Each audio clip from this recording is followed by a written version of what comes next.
Hey everyone, in this video I'll be showing you how to record a screen on iPad.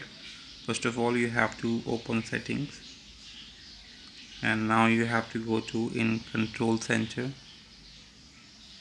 In the control center you have to keep screen recording in included controls.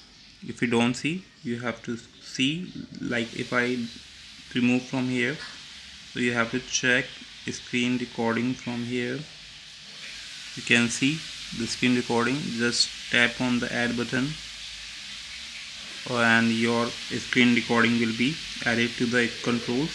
Now you have to scroll down, and from here you have to hold this hold your screen recording button and enable the microphone if you want to use mic. And now tap on mic to start recording, and your recording will be start automatically. Now if you want to stop, you have to scroll down again and tap on recording button. Your recording will be saved on your gallery. That's how you can record on iPad. Hope you like it. Thanks for watching. Bye bye.